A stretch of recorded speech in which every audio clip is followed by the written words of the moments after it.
The ever-changing world of real estate. Interest rates have increased. Inventory is still in flux. Builders can't keep up with the building. Is the sky falling? Stay tuned for this episode of Real Estate Talk.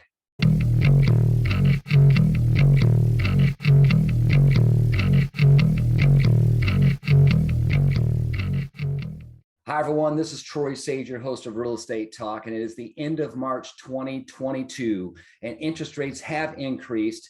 Inventory is fluctuating, and yes, builders cannot keep up with all the building that needs to be provided and to help balance out this supply and demand issue that we have across the country. So the question is the sky falling? Is the market going to tank? There's inflation, gas prices are high. There's food shortages in parts of the country. This is a very scary time for a lot of people, but let's focus on our topic of real estate. Is the sky falling in real estate? And what I can tell you is this: all indicators are right now is that the sky is not falling. Yes, interest rates have increased, which is very uncomfortable for people that are trying to buy a home right now. It's actually taken about 3 to 8% of the buying population out of the ability to actually purchase a home right now. So that is decreasing the number of buyers that are able to buy homes. But I want you to think about this. There is such a lack of inventory. The scarcity in inventory is what has helped crank the prices extremely high. In some parts of the country, you're seeing up to 28%, 25 to 28% equity in 12 months. So if there's all this equity, this inflation, this higher prices, eventually it will come down. Is it going to crash like it did in 2007, 8, 9, and 10? I don't believe so, because we have different lending in place. It's a different real estate world in 2022. But here's what we are seeing.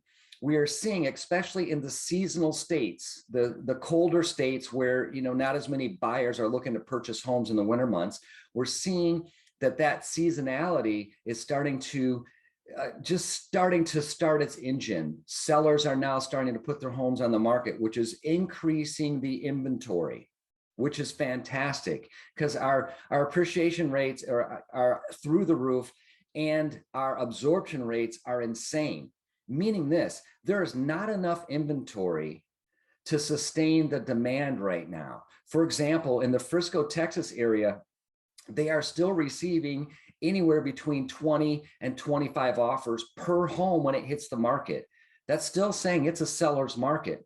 Same thing in the Phoenix, Arizona area. Same thing in the Temecula, California area. We're not seeing a decrease of offers. We're just seeing more properties start to hit the market. And with the increase of the interest rate, we have a few less buyers that aren't able to purchase right now. So again, in another podcast, we discussed to the buyers that just got pushed out of the buying power due to interest rate increases. Now is the time to save money and to really work on their FICO scores so that they can get a better interest rate. Again, that was spoken about in a different podcast, and I'll be happy to go in depth if you'd like me to talk to you personally about this. There is a way to save money, increase your FICO score, and get better rates than someone that has not stellar FICO and not a lot of cash. But let's get back to point. The sky is not falling right now. We are seeing a slight adjustment. We're seeing a slight adjustment in our days on market. So it used to be just a couple of days, 8 days on the market, which means most agents are pre-marketing for 4 or 5 days. It's on the market for 4 days, and boom, they're accepting multiple offers. The sky is not falling. We're still seeing prices increase across the country. And when I say across the country, I say in general, because there's always going to be pockets like where I grew up in Detroit in the suburbs thereof that you're just not going to see the appreciation from area to area. But let's talk nationally. We're still seeing that the price of homes is still increasing due to the supply and demand issues. So the sky is not falling. We are not going to see, in my opinion, the massive double-digit appreciation this year unless something else goes sideways. Meaning and when I say sideways, I mean unless there's a huge boost in our economy, and nobody's predicting that with everything that's going on in the world. So here's what I predict is going to happen. We're going to see 3 to 8% appreciation, 3 to 8% equity throughout this year, maybe even 10%. equity throughout this year. We're going to see buyers really have to dig in to get qualified to buy that home. So the good news for sellers is you're not going to have as many buyers that are looky-loos, or you're not going to have as many buyers that are borderline being able to qualify for their loan. They're going to get the loan because lenders are having to be more strategic and get underwritten approval up front, which is, again, a whole nother podcast that we've done. The point is, buyers are going to have to take the extra steps to show the seller they actually qualify without any major hiccups. You know, they're going to get their loan pending an appraisal instead of get their loan pending underwritten review and verification of employment and verification of income. And so we talked about this, but briefly, a pre-qualification is way more powerful than a pre-approval is way more powerful than a pre-qualification. I said that backwards. I apologize. So buyers are going to have to take the extra steps and be completely pre-approved for their loan pending an appraisal. So we're going to see a lot more of that happening. We're going to see more homes hit the market. But again, with supply and demand issues, we're just not going to see those numbers tank. Not even if interest rates hit 5%, even 6%. We're going to not going to see those values tank because there's such high demand. Why do I say this? You might be asking yourself. Because remember, we talked about this before. The millennial generation is in their peak age to buy properties. They are buying properties. They're being very smart about how they're buying properties. They're having families. They can't live in a 2-bedroom or 1-bedroom apartment anymore. So we've just added this huge population, this whole generation. A large majority are buying homes right now. And the baby boomers, bless them, are hanging around. So we're going to have a supply and demand issue, in my opinion, for at least the next 3 to 8 years. I want you to think about this. During COVID, 2 years ago in 2020, the country shut down. And we all know this. The country shut down, which means builders couldn't build, supplies couldn't be delivered. Inspectors couldn't go inspect properties. There's a lot that went on, so it slowed down. This is just the effects of what happened from COVID. I just spoke with a builder here yesterday, and he made a very valid point. He said during COVID, we couldn't even have our model homes open, so how could we sell homes? Added to that, they couldn't get the supplies. People weren't coming to work because of COVID. They were in lockdown. So this is like an 800-pound gorilla, right?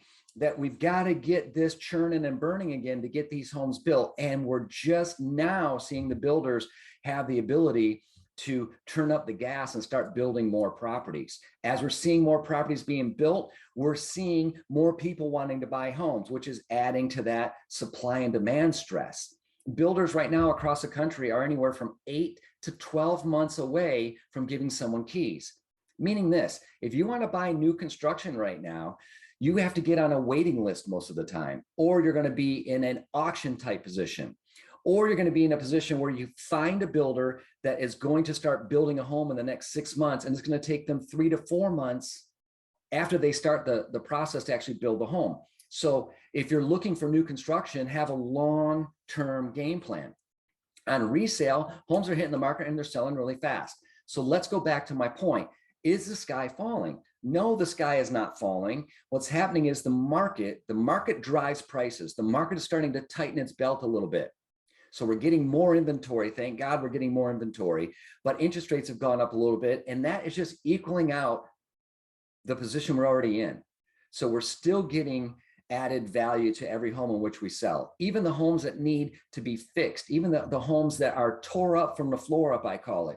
The homes that are tore up from the floor up are still getting top dollar because buyers know if they put 10, 15, 20 grand into that home and it takes them 90 days, they're still going to make anywhere from 6 to 10% in that 90-day time period, even including the amount of money they're putting into repairs. So this supply and demand issue is what's pushing the market right now. I'm not going to get into cryptocurrencies and other things like that, but think about the crypto world. Supply and demand. There's limited supply, there's high demand. That's why Bitcoin is so expensive now. And a few years ago, it was an unheard of topic. I'm not comparing crypto to the real estate market. I'm showing the comparison on scarcity. So understand this, the sky is not falling. Can it fall? It absolutely can fall. Do I believe it's going to fall in a month, in a heartbeat? Absolutely not. Here's my suggestion, and thank you for listening to my rambling so far. Here's my suggestion.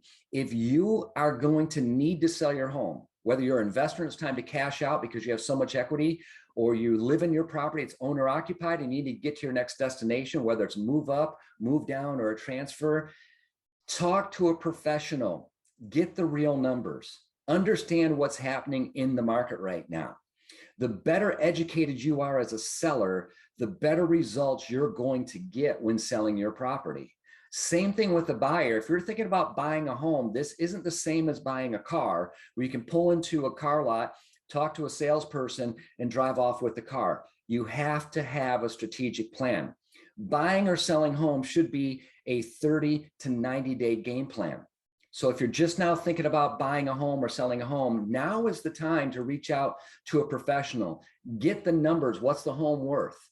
For buyers and sellers, what's going on in the market? Remember, the market dictates price. What's happening in the market? What do we see is going to happen in the next 30 to 60 days?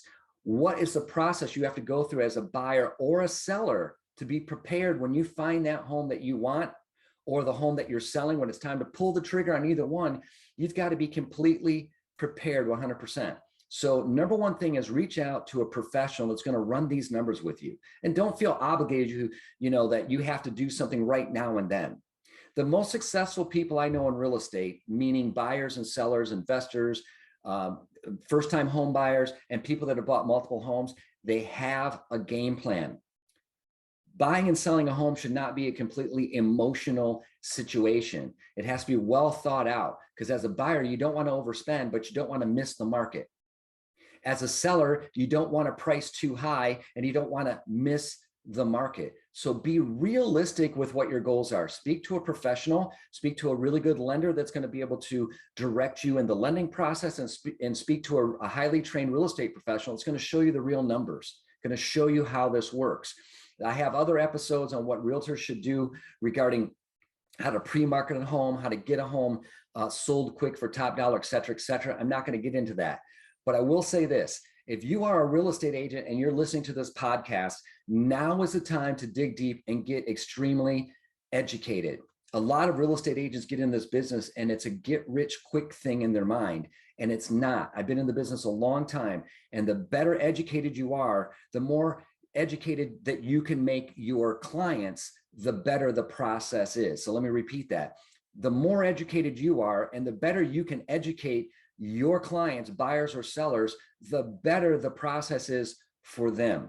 Remember, this is one of the largest investments you will buy or sell with normally one swipe of the pen on a purchase or contract. So be educated in this. Don't lose money in selling your home, and don't pay too much when you're buying a home. The sky is not falling. We're going to see adjustments. We're absolutely going to see the market turn just a little bit. But with average 18 to 20% equity in just the past year across the country, and the year before that, 10 to 15% equity, that's 20 to 35% equity. The sky is not falling, right? Don't get sucked in by the hype of the market. And please, whatever you're doing as a seller, don't try to time the market. It's so difficult to do, even as a professional. We can't predict what's going to happen tomorrow. So this is my prediction. This is real estate talk. This is what's happening across the country right now. If you have any questions or comments, leave them in the box on YouTube. Please subscribe. If you'd like to talk to me about your situation, or you're a professional and you'd like to be on the show, reach out to me. My email is troy@troysage.com. I'd love to talk to you. I want to educate as many people as possible, and I appreciate the opportunity to have the technology to do this. So thanks for watching this video. Again, please subscribe, spread the word, and as always, my friends, make it a great day.